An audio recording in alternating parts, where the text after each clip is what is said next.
Welcome to the Leadership in Yoga podcast, hosted by me, Shauna Kruger. And on this podcast, I'll be bringing you interviews with exceptional leaders in the yoga world alongside trainings and tips so you can experience true breakthroughs and help others do the same.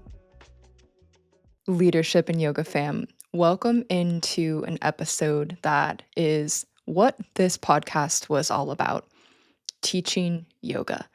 And I am such a firm believer that as yoga teachers and also as entrepreneurs, that the way that we do one thing is the way that we do everything. And so, obviously, if you are a listener of this podcast, I have deviated down some quite far from yoga related tangents, but at the end of the day, there is yoga in everything, even though not everything is yoga. So, thank you for being here. And if you are an aspiring teacher, if you are currently a yoga teacher, if you teach in any way, shape, or form, I encourage you to get cozy. I've got my first coffee of the day here. So, you know, this episode is going to get better as we go. I actually don't usually ever record in the mornings. So, I'm bringing you a lot of fresh morning energy, and it's very different. It's very out of context for me, but I felt really excited about this episode, and I still feel really excited about this episode. So I hope that you have something that you can take some notes on. And not to say that you should be taking notes the entire episode, but I hope that there is one thing that at the end of this next 45 minutes or so, hopefully, I'm going to try to keep this one quick and sharp as they have been recently. But at the end of this episode, my hope is that you have one thing at least that you are writing down that you're going to take away and that you're going to actually put into practice, because we are here as yoga teachers and aspiring yoga teachers because there's some part of us that knows that we can serve people in this way. And the beautiful thing about trusting in yourself to even spend the time that you're going to spend right now with me talking about yoga teaching is that you understand the value of investing in yourself, and you understand the value of spending time thinking about these sorts of things so that ultimately you can bring people an even more beautiful experience. So, welcome in. We're going to just get right into the show. But before I give you the agenda, I need a little sip of coffee. And I also need to tell you that as of right now, I sponsor my own podcast, as you know, and I have an upcoming retreat at the end of January. And when I was speaking to a student about what is this sweet simplicity retreat, what is this solo retreat, what are my retreats like? Because this will be the fourth retreat that I do. And in short, my retreats are an experience that is specially curated by me. It's an immersion into rocket yoga, which is what I teach. It's sort of the bread and butter of what I do on the yoga mat and what has helped me transform in ways that are physical, but also much beyond that sort of superficial level. And it's all of the rituals that have helped me make breakthroughs. It's talks that I give, it's reflection moments, it's journaling that we do as a group. It's things that are really truly tangible, things that you can sit underneath a tree and talk to a new friend about, but at the same time that bridge the gap to the magic of all that is. So this retreat is about helping you feel something new. It's not about forcing you to change or to find the next, shiny object or the thing that the guru says or the magic potion, because sweet simplicity and the idea of sweet simplicity is that you reclaim so much of your personal power when you take a step back from all of that, which is especially highlighted in this portion of the poem, Sweet Simplicity, that I wrote, that was the basis for this retreat, which we can listen to together. Where the jungle meets the sea, we remember that it's not as difficult as it's made out to be. It's not as complex as we've been made to believe. We don't need one more piece of special gear. We do not need the glitter of the new shiny object. We do not need the guru prescribing a perfect potion. Where the jungle meets the sea, we remember that we will burst out into the light and retreat to the shade of the dark over and over again. We will go into the thick of the shadows and the confusion and return to the light and return to the dark and burst out into the light over and over again. Where the jungle meets the sea, we remember that just because the way things are now means that we are in the dark, it does not mean that the light is somehow forever out of reach. Where the jungle meets the sea, we are present to each. We are simple. We are sweet simplicity. Oh, sweet simplicity. And so, in short, my retreats are really my life's work up until this point. And yes, I am so aware that you can travel on your own and you can go to these places. But for me, this is about a gathering point for my students. And if you are not one of my in person students, I always reach out to everybody that's joining my retreats and we talk at least via email before you come because I like to get the sense that everybody that is coming together, we're there for a reason, we're there for a purpose, and because we are amplifying the energy that we are each already putting out into the world. And having you all together in a place that means the world to me because I always host in a place that I have previously been. And in this case, Amor de Mar, it's a very small boutique, beautiful little hotel. The whole place is art. It's a very unique place, to say the least. It's a very, very meaningful place to me, which you can hear more about in the full Sweet Simplicity episode, which you just listened to a little excerpt for. But don't leave me yet because we have a whole episode here. The order of this episode is going to move you from the more subtle, but what I think are the most important pieces, all the way through to the tangible. And I originally had it the opposite direction. I had us working through the tangible and getting into the subtle. But I need it to be the other direction because I feel like without this understanding of what the bigger picture is, it doesn't really even make sense to get into all the technicalities around cueing and around saying different things and doing different things in class. So if you are craving the tangible, hang with me and know that that is going to move towards more and more tangible throughout the 7 keys that we go through. Key number 1, step out on the limb if you want to create a sensational class. The sensational class. If you've taught before, maybe you've felt this. Sometimes you have a class that's just yes. You feel it. It almost gives you chills when you think about it. And the students feel it, the whole room, the whole energy. It was just everything came together. The sensational class. And if you haven't felt this yet or you haven't started teaching, I want to plant this seed. I had a teacher who used to tell me in yoga teacher training to teach the best class ever. And I really used to hate this. I hated this because it felt like so much pressure. I mean, what do you mean? How can I teach the best class ever?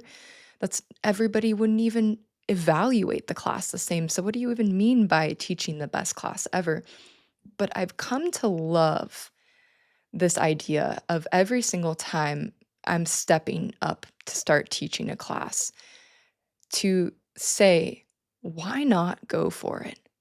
Think of some reason that maybe just the simple fact that you're here or you're one of the people who finds great power in thinking about the fact that you're floating on a rock in the middle of space, or maybe you're like me and you find great power in the fact that, we're living in a holographic universe, not to go down that tangent again, that was last week.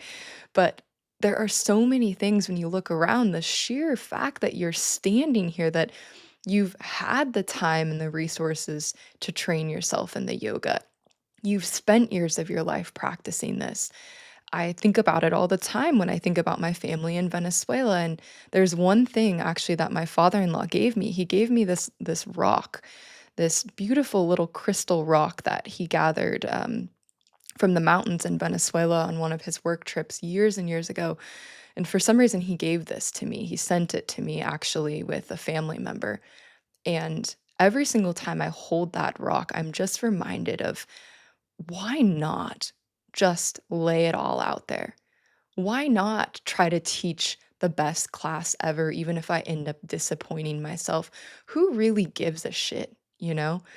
Why not set the mark high for myself? Why would I let the pressure of that overwhelm me so much? Why would I feel like I need to protect myself from wanting to teach an exceptional, sensational class? So, my question for you is how can you do the most? Not how could you survive the class, not how could you get by, how could you do it perfectly, how could you not embarrass yourself, but how could you absolutely do the most? This is where everything starts to change. This is where things start to change in our lives when instead of going through the motions and just trying to, get through the day, just got to make it through the day.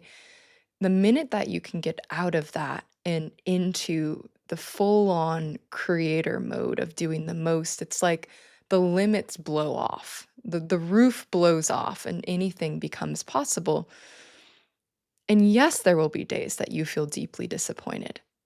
I used to be so disappointed in myself so often, you guys. I think about it all the way back when I used to run cross country. And actually, the amount of nerves that I got running that long distance, those races competitively, it really matched the nerves that I got when I started teaching yoga, actually. And so there was a lot of crossover there for me. And I remember many times after a race where I was so disappointed in my performance because I knew that I had not given my all for some reason. And I would just go off on my own and pout and just feel like shit. And one day, my coach, Coach Lawarn, he told me, he was like, the least you can do if you feel like you didn't give your all is to not be so disappointed in yourself that you abandon your team, you know? So basically, like, if you didn't give your all, or you get to the end of the class and you had set this intention to have a sensational class, and you get to the end and you realize that you weren't as present as you wanted to be, or things didn't go as planned, or whatever else happened, that's all right. Pick yourself up, dust yourself off, go back to the drawing board and do it again and again and again. Begin as you mean to continue. And in order to teach a sensational class and you go out on a limb, it means to do things like turn up the music to the point that you think they'll hate it or they'll love it, or have it so silent that you think they'll hate it or they'll love it. Put so much detail into your class that you think they will hate it or they will love it, or perhaps call out your class with ultimate simplicity that they'll either feel just incredibly in a trance state or they'll feel like you didn't say anything at all. Less is more, but more is also less. And I hope that you can see it's all a canvas. If you think about this, I don't want you to stand trembling, afraid, with your paintbrush in hand in front of the class as you go to create this sensational class. I do not want you to stand looking down at a philosophy book or a story of what somebody else has done and copying that paint right onto the canvas. I also don't want you to be so lost looking at the facial expressions of the students that you don't know what to paint. I don't want you to show up to class with no idea at all of what to paint, and therefore you freeze up and nothing comes out. So know your colors, right? Know the idea of the image and the pattern, whatever you want to create on this canvas of the class, if you will. Know it so much in your heart that you could paint it with your eyes closed. It feels so familiar to you, this feeling that you want to bring people, that you could paint it with your eyes closed. And then you could fill in all of the details while looking into the faces of the students and being there with them, really being present with them. Going out on a limb to provide a sensational class is painting away essentially with each and every one of the details that you do, which we'll talk about throughout this episode, to create the kind of experience that has the potential to change someone's life. And it really might. One of the principal things here that gets in the way of a sensational class is the feedback. The feedback that you receive is very interesting because at first you won't often receive a whole lot of it, but then as people get the feeling and the understanding that you have the confidence, that you have kind of the grit to take feedback, they start to lay it on you. And that's a really good thing. It's also a sign that people are paying attention and that they care. But only take feedback from two kinds of people. Take it from teachers who are the kind of teacher that you want to be, and take it from students who are the kind of student that you want to teach. Not from everybody else, because everybody else is going to have incredibly confusing feedback for you. The only thing that that's good for when you get that kind of feedback from people who you go, yeah, that's great. You know, you've been teaching 10 or 15 years, but I don't want to be a teacher like you. Obviously, don't say that to them.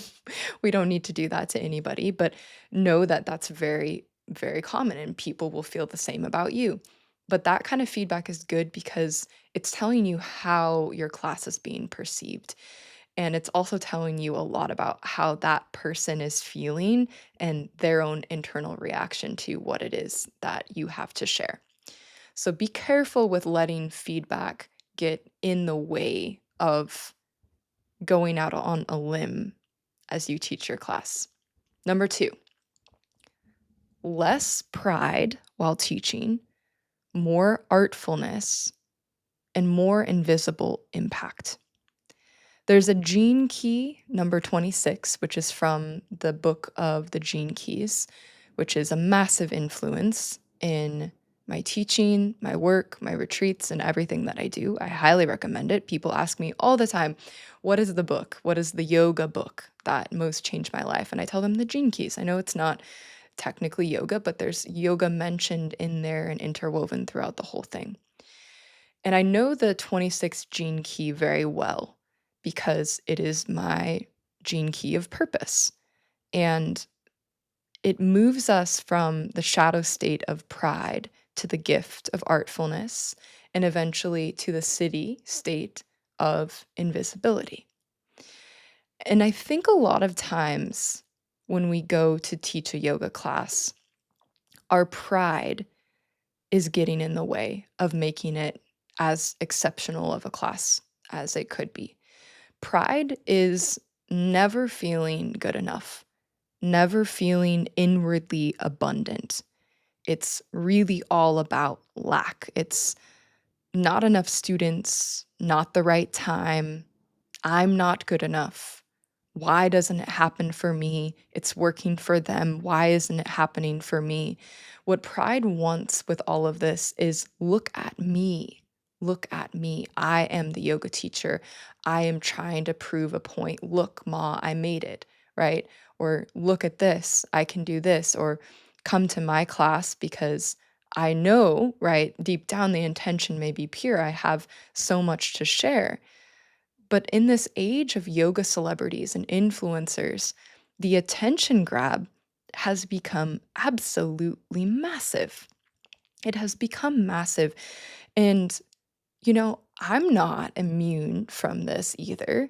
I like to braid my hair. I like to be feeling my best and looking my best. But the shadow of pride is present a lot of times in how much we want to present ourselves as the teacher and to present ourselves to our communities as this leader, this force of nature, right?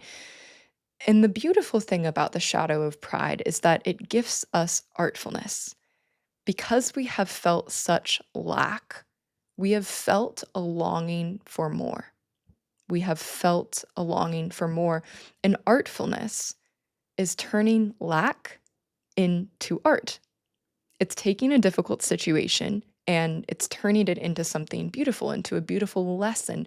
And that's ultimately what we are doing with our yoga class, because each and every person in the world and each and every person in your class has felt a lack. They may be there at your yoga class because they are seeking something. They're seeking to feel something, to feel better, to feel like they're more in their bodies, to feel less stressed, or because somebody told them that they should, and because they're lacking something, or they're not enough, or they're not this. And they're seeking to feel transformed by your class. And that can feel like a big pressure, but it's really not.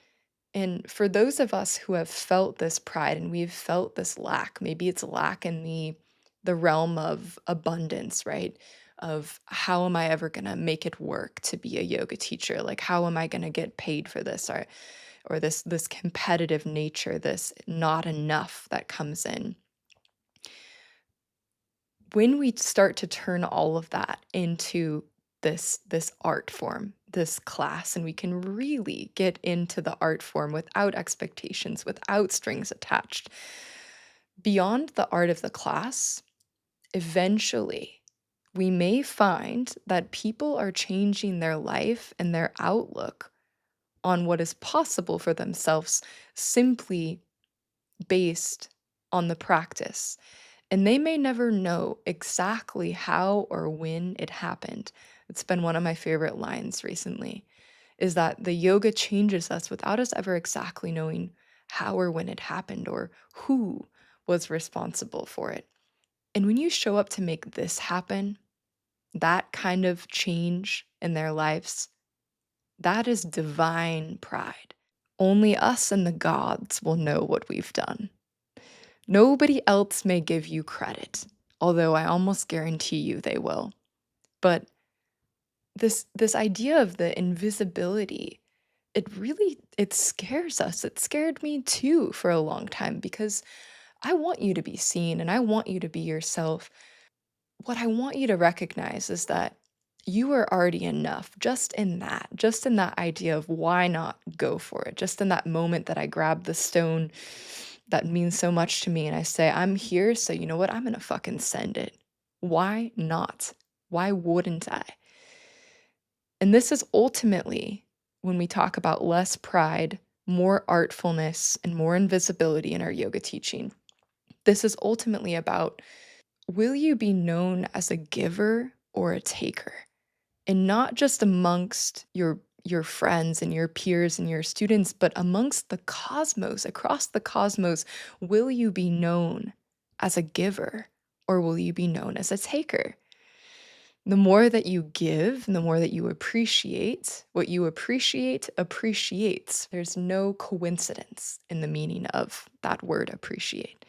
So give, give, give, give, give. And in the giving itself, there is already so much glory. Number 3. This one's a funny one. This one is me. Stop judging yourself through the eyes of others. Take extreme accountability rather than blaming anyone or anything else. Have you had that moment where you're teaching a class and you were trying to see the students and you look at their faces and then you look at their faces and all of a sudden you're like, oh shit, I do not think they are liking the class. They are not vibing. Their faces are giving what is going on. Who is this woman? Right. And we get immediately like almost like we have a dialogue, like we've projected ourselves into their bodies or something, and then we're speaking to ourselves as if we were them and we're judging ourselves through their eyes. Stop that, because that's not fair to them. That's probably horrifying to them. I would be horrified if I knew that you were judging yourself through my eyes, and because it may not be what I'm actually thinking. It's probably not actually, because we are incredibly complex beings. The look of that expression on their face could actually be a confusion about their life path or some other big decision that they are now processing thanks to the space that your class has provided for them. So don't judge yourself through other people's eyes and don't judge yourself too soon. This is such a good little key phrase to write down and to remind yourself in any of your moments of doubt. Don't judge too soon. Don't judge too soon if the class numbers are small. Don't judge too soon if what you're doing feels like you're not gathering momentum as much as you would like to. There's, uh, for me, a very resonant story that Tony Robbins talks about. And Tony Robbins is, if you don't know him, I'm kind of surprised, but just in case you don't know him, he's probably the world's most popular, successful life coach. And when he was starting out giving his seminars, he couldn't even fill one room. And he would look at these other people who were filling these entire halls. And he says he's always so thankful he didn't judge himself too soon, because if he would have judged himself in that moment, he would have come to the conclusion like, well, I guess I can't do this because I can't fill this hall, and how would I ever do anything more? When down the road, he fills two stadiums. One stadium he's not even in. People are just there because they want to see him on the big screen and they want to be around other people who are also on this hyped energy and this level of understanding that he has brought them. So it's not even that he fills a stadium, he fills an entire other stadium and he's not even there. So thank God he didn't judge too soon, because can you imagine? So, a couple of things that can help you avoid judging, which is kind of like a sub part of this key here that we're working on, is to take extreme accountability for your state and showing up with presence, and also to take accountability for setting expectations and saying what you need to say to your students, so that that way you don't feel like you're creating this dialogue between you and them that doesn't actually even exist. I'm going to start with the energy and the state. This is super basic, but you always hear it that you need to be practicing. If you're teaching, don't fall off of your practice. Absolutely. Do you need, though, to be practicing exactly what you teach your students? No, because if you're a good teacher, you're probably recognizing that the place where your students are at and what they're looking for is maybe where you were at a couple of years ago. So, what would the you of a couple of years ago really benefited from, if you want to look at it like that? Most important thing here is to be taking care of your state enough so that when you show up, you have energy. You have what I talk about all the time on the podcast, the fire in your belly and the cool clearness of your head. What does it take to access that? Just on a personal note, for me, if I need like a life ring before I'm about to go into an event, do a Wim Hof breath work. Or even in any given day, if you really don't have time, which is not true, but if you have convinced yourself in any given day that you don't have time, when I do that, do a Wim Hof breath work. I love this. I don't think there's anything better than that you can do in 10 minutes that will so greatly shift your state and remind you what it's all about. Second part of this little sub note, set expectations. This is telling your students, okay, this is what the class is going to look like. I, for example, have come to see that many students look very concerned during the sun salutations at the beginning if they've never taken an Ashtanga class or they've never taken a rocket class. 5 sun A's and 5 sun B's. They don't even know. They don't know it's 5, right? It could be the whole class. And I see their face like, oh no, what have I signed up for? Oh no, they just get this sinking feeling and look on their face. And so I clear that up right away. If I have a bunch of people that I haven't seen before, I tell them, So, just to help set your expectations, the beginning of the class, we're going to have sun salutations. You're likely going to feel like your arms are really tired, but the intention of this part is to get you warmed up and to feel the fire. And trust me, we won't do that for the entire hour. So just lean in as much as you can during that time and know that change is coming or whatever. Uh, we can work a lot harder as humans when we know what's coming for us. The other way that setting expectations is important in your class is if you are going to have a super loud, energetic, playful, crazy music class, tell them. Tell them because otherwise it's jarring if they're expecting something slow and peaceful. Same goes, right? If it's a slow flow class or you're a slower teacher, tell them the objective of this is to experience a soothing slow flow. Even if you feel like you want to move fast, try to come back to the idea of stillness. That is the objective, or that is what we are doing here today.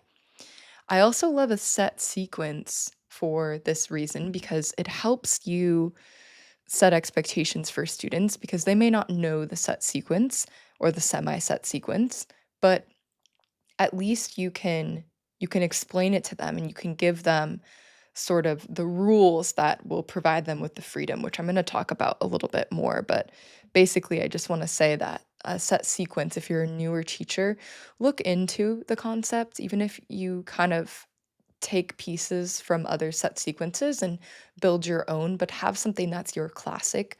You'll even know where people are at, more or less. It helps you learn how to assist because you can anticipate a little bit better. But, anyways, I digress.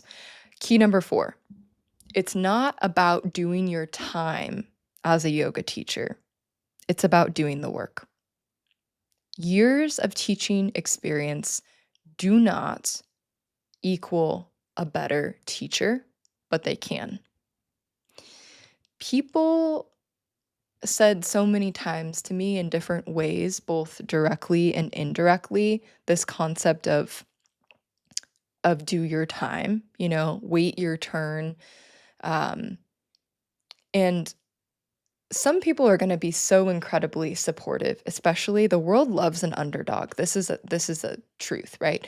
But the minute that you gain traction, it is common that people will feel intimidated and there will be comparison. And right now, you may be the one feeling the comparison. I feel comparison. It is natural to compare and to wonder and to look, what is that person doing? Why is that working so well? Even though they're a newer teacher, or they're younger than me, or they have less experience than me. The antidote, though, to detrimental comparison is to know that it is a fundamental truth with a capital T that when people are doing well around you, it is a very good sign. It is a fantastic sign to be teaching in a place where students are flocking to teachers' classes. They're following these teachers around the city. Great, It would be uh, maybe tempting to say, well, I'd rather be, the top dog or whatever at the studio. No, you should be super stoked about the idea and the fact that others around you have better numbers or whatever than you. Rise to the occasion. Rise to the occasion. And rising to the occasion means doing the things that we're talking about right now and doing the tangible things that we're going to talk about later on in this episode. Because if you're not willing to do even a handful of these things to provide a better experience for your students and to show up with more presence, then we do have a problem. And you likely have a reason for which you feel the way that you currently feel about your classes. It's not just about doing more trainings to get better, by the way, and it's not just about going out and teaching more classes. I think that is still great advice to go out and teach more classes, but it takes more than that Because with the case of trainings, for example, information is not equal to understanding. It's not equal to clarity. And everybody has their own thing that they will teach you. Be careful of this. Watch out for this. Always do this. Never do that. This is dangerous. Not doing this is dangerous. And if you aren't careful, you're going to go around collecting everybody else's experience of the practice, and you're going to create a class that feels very restricted because it's really a reaction to everything that has been shoved down your throat. I found myself all the time, and I still find myself in this trap of the fear of not doing it how they, whoever they is, your teacher or somebody else that you admire or somebody that is a great critic of yours, not doing it how they would do it. And I wrote this line in my most recent poetry episode, Yoga Magic. It's an immersive episode. And I wrote this line that goes, let me see if I can recall it exactly. While it may be tempting to follow the path of masters and teachers to a T, because if it worked for them, well, it must work for me. But we each have our own set of locks and keys, and the combination is your own concoction. And so the idea is that free yourself with the yoga. Don't feel restricted. And yes, there is bad form and there are dangerous things. I've been injured by my yoga practice, but don't get bogged down by feeling like you must give every single one of these cues that somebody told you. You must only do it this way. It'll help a lot when we get to the section on looking at our students, but unless you see something that needs to be specifically addressed, oftentimes people have already heard it. And if they haven't heard it, it might not be happening for them. And that cue or that situation or that thing that you've been taught to always do, it might not apply in that case. Number 5, oh, look at that. See the students. Number 5, see the students. This one makes me laugh too because I'm pretty sure that this was one big piece of feedback that I got in my final examination for one of my yoga teacher trainings was that I was not looking at the student because there was only one and I felt really awkward. I didn't want to like stare her down, but instead I was just like looking, over and like not looking at the student. See the student. And to do this, there's a prerequisite. The prerequisite to being able to see your students is to know what you are teaching well enough that what you see will not distract you so much that you lose your concentration. Because let me tell you that what you see is going to distract you in some way, shape, or form. And if you have already been teaching a lot, you're probably giving a little chuckle too, because you know that you will see it all. You will see it all. But imagine that if you are so concentrated on what you are teaching, or maybe you're a seasoned teacher but you're reinventing the wheel and you're trying something new, and that's great, right? We want to try new things, and sometimes I do that too. I have to focus a lot more on what I'm teaching, but especially if you're a newer teacher, if I can give this example of when you're dancing with someone, imagine dancing with someone and they're looking down and they're counting their steps. Uno, dos, tres, cuatro, cinco, seis. Uno, dos, tres, cuatro, cinco, seis. If you dance salsa, I'm making a reference to that because that's the kind of dance that I know.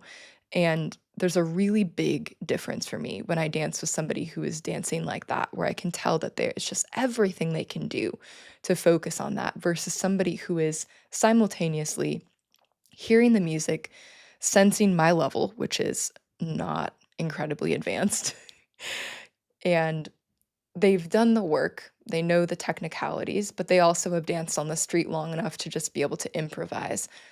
And it's a no-brainer, right? They don't need to count the steps. The steps are just happening. So what would it take for you to get to that level, to be that well studied in your craft? Number 6, Let them feel held in your confidence even before class. So, we're going to talk about showing up confidently, and we're also going to talk about the importance of the time before and after class in building your community and letting the impact really sink in for people. A rule of thumb that I have is nervous means you are ready, scared means you are unprepared. It's got a little rhyme to it, a little swing to it. I think I heard this from one of my coaches a long time ago. I can't remember where they it from. But this is something when I'm questioning why am I not able to show up as confidently as I want to. It it may mean that I hadn't quite done the groundwork of getting to know my craft, which is what we just talked about in key number 5. But once you do feel like, okay, I'm just nervous, remember that nervous means ready. And how do we show up confidently? What does it really even mean to show up confidently? Maybe you can take a moment and do the little mental exercise right now and think of somebody. Doesn't even have to be a yoga teacher, but somebody in your life or that you have seen from afar. Look at this example of somebody who represents for you this ultimate confidence and think about what specifically about it brings through that feeling of like you can kind of just feel held. You don't feel nervous for them. There's nothing worse than sitting through that sweating nervously for somebody because you can tell that they're really not comfortable. And it happens. But one of the ways that I look at this is in the words that I'm using because we want to be inclusive and we want to provide options for people. But sometimes when we're not directive enough, it can be really distracting. So rather than just saying, maybe if you feel like it and you want to, and it's in your practice and it feels good in your body, then you could try this thing instead of just saying, do this or blah, blah, blah is your other option. But the initial thing that you're asking people to do is a direction. You are giving them that clear playing field that we spoke about. I love language like, if you are feeling playful, try this. Not if you can do this, right? That's also kind of going the opposite direction. And this is a gray area. So we don't want to be overly like we're commanding people or something weird, but we also don't want to be on the side of our voice is not strong, our intention is not clear, our directions, our teaching, like to teach, isn't clear. And rules ultimately create so much freedom. When you give people rules, they're not having to make all of these decisions. It's not holding space just for them to do whatever they want. They may not know. I've heard from a lot of students that they enjoy being led. They enjoy not having to think and to make those decisions. So I don't know, that's one that maybe you have a different philosophy on, but I wanted to give my 2 cents on that. The part before class is also the class, and you can use this time to set the tone. The biggest thing is to speak to people before class. I can't recommend this highly enough. Go around to people on their mats, get down to their level, ask them their names. If you haven't seen them before, if you don't remember, ask them again and maybe make a note of that if you keep forgetting them, which happens to me, happens to all of us, especially um, moving to a new place. I've been really reminded of that. But break the ice, ask them if they are okay with hands on assists. Ask them if they have any injuries that you should avoid assisting, particular things with their bodies. Most of the time, people are going to say no. And it's not asking them so that you modify your class afterwards, but it's just to tell them, like, oh, they have a funky right knee. Okay, there are a few knee sensitive postures in today's class, but don't worry, I'll give you some other options when we get there. That's the reason for it. Um, And also set boundaries with students too. Be very clear, right? Because at first it can be very exciting. Oh, can you stay after class to teach me this thing? Sure. But at a certain point, it's like, no, actually, I have other things that I have to do. I can't stay. I have to go. Sending resources to students. I was very disappointed the other day. And even after being super clear, sending a resource to somebody and then having them come back and ask me out, that kind of stuff happens. And I always, in that moment, I'm like, well, how could I have prevented that from happening? Because the more ownership you take of it, rather than just being like, well, this person is twice my age and they're my student, like they should know better. But did I make that entirely clear? Like, could I have just airdropped the thing to them in that moment instead of having to give them any sort of contact information? To speak to the moment right before class, making it really clear that you're just setting the tone for class and you're not making it about yourself. I can find that it's so tempting for us as yoga teachers to give little disclaimers of, oh, I'm not feeling well today, or XYZ thing happened. So if I'm a little bit off today, I'm sorry. If I jumble my words, I'm sorry because I didn't sleep well or because whatever the reason. Don't do that. It's okay to share themes that are super resonant for you right now, but it doesn't have to be about you. And I often find pretty much every single time that I hear a teacher or myself doing this, it's out of a protection.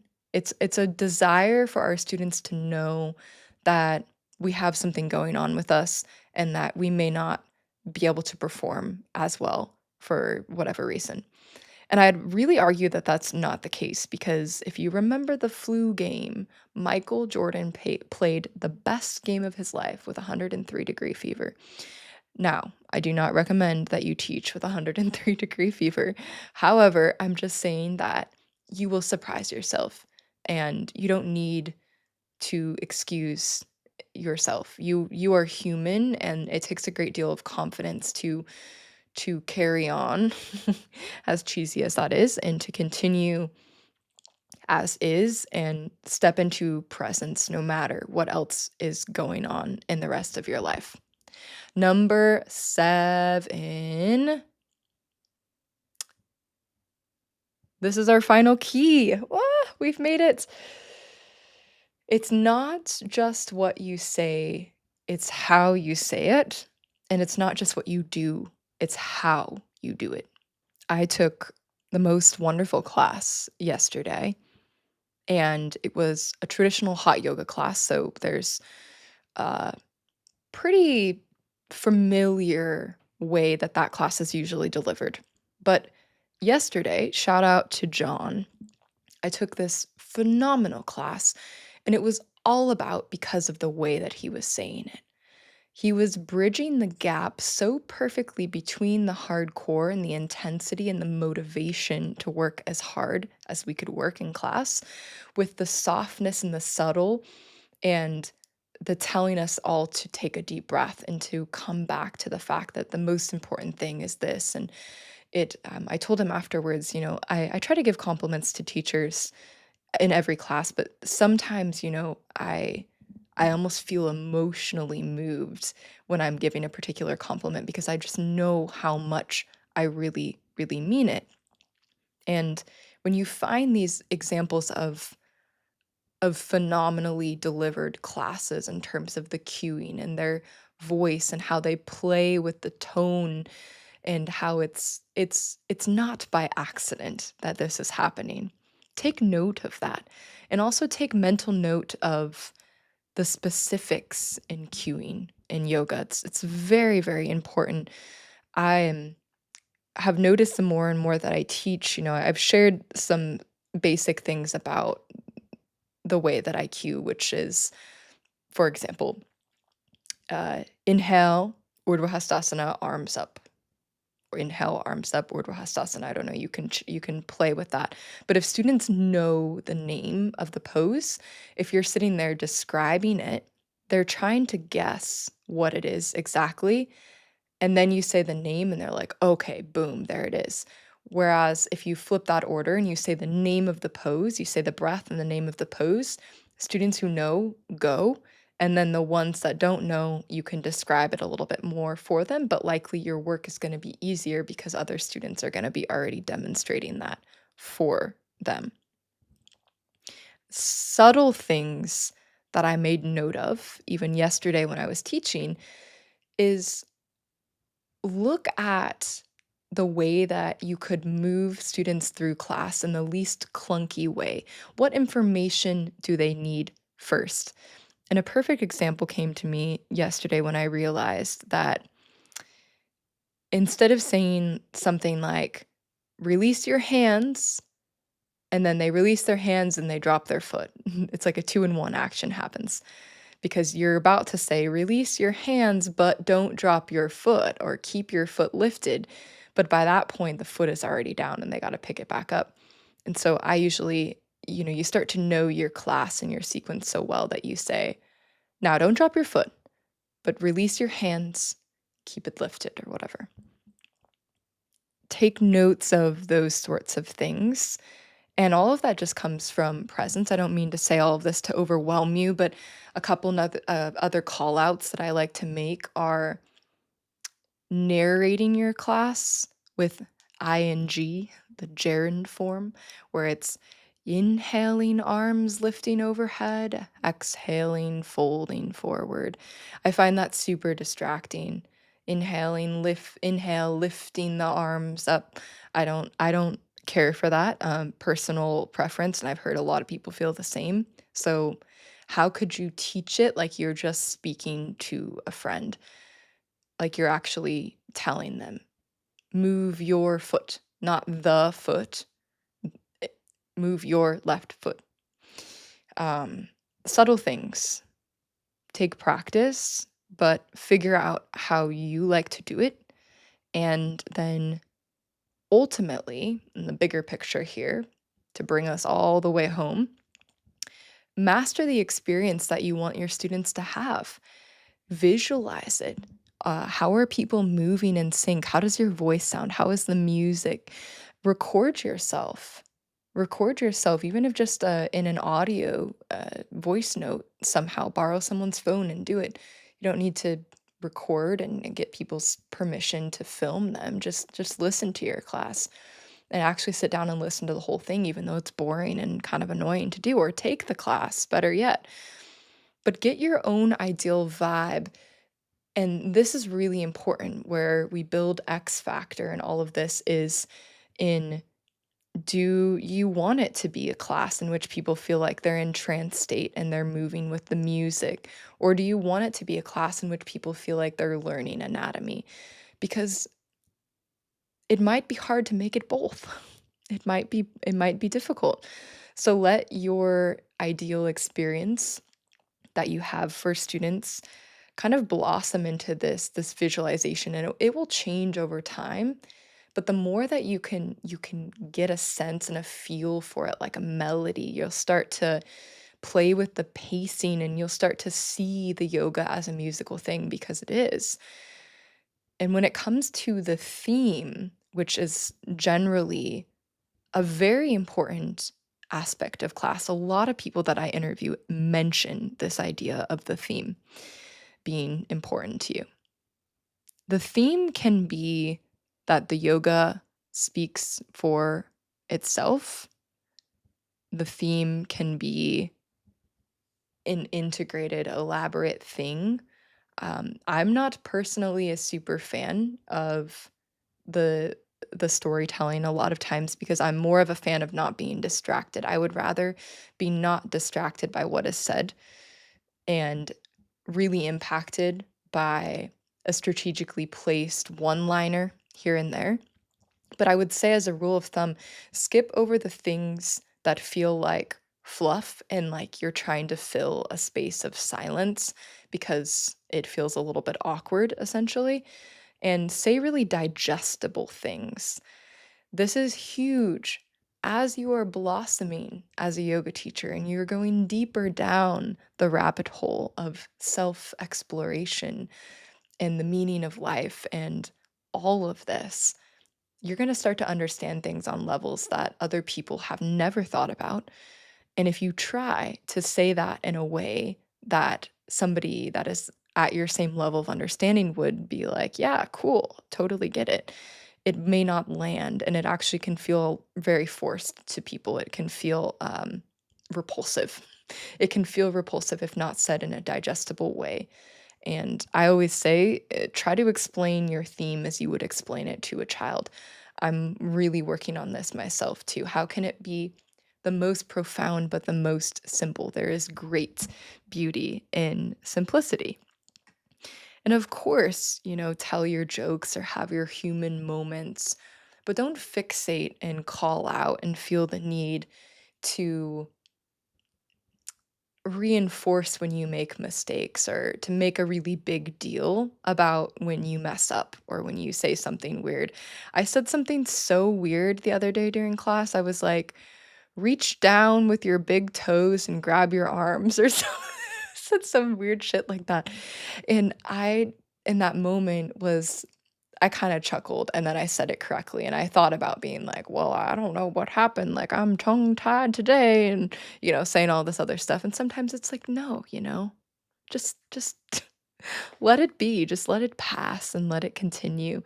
Um, but yeah, just notice the knee jerk reactions that happen when you do make a mistake or when something does not go as planned. One of my other favorite phrases to pull in when something really doesn't go as planned, let's say skip a side or whatever. It's all part of the experience. All right, come back to this. Let's do this. And you just take back the power and you don't shrink away and feel awkward about it. You matter of factly take back the power and redirect as you need to redirect.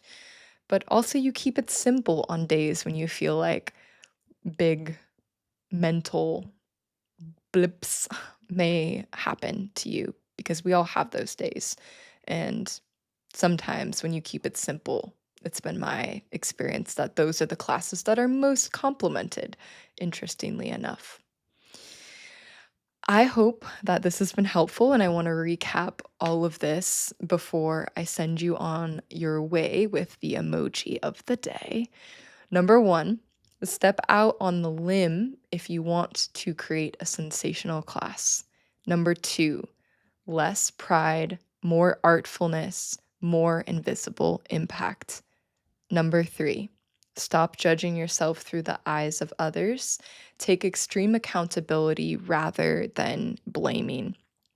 Number four, it's not just about doing your time as a yoga teacher, it's about doing the work. Number five, see the students. Really, really see the students. Number six, let them feel your confidence even before class. And number seven, it's not just what you say, it's how you say it.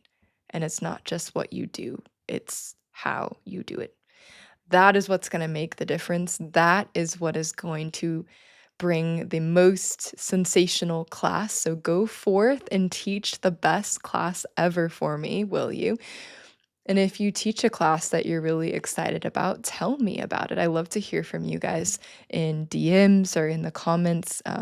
And the emoji of the day is going to be the hug emoji, the little hug symbol, because I hope that this episode has been a little hug for your mind, a pat on the back, a high five, and as always, the energy and inspiration to continue. I believe in you. Thank you for being here. Oh, and pretty please subscribe to my podcast if you are not already. Drop me a rating. And if you can, share this with another yoga teacher friend or somebody else who you feel like would resonate with it. It is exactly the thing that enables me to be here speaking to you in this moment, anyways. So I really appreciate that if you can do that. And I will catch you now in the next episode. Bye. Ciao, ciao.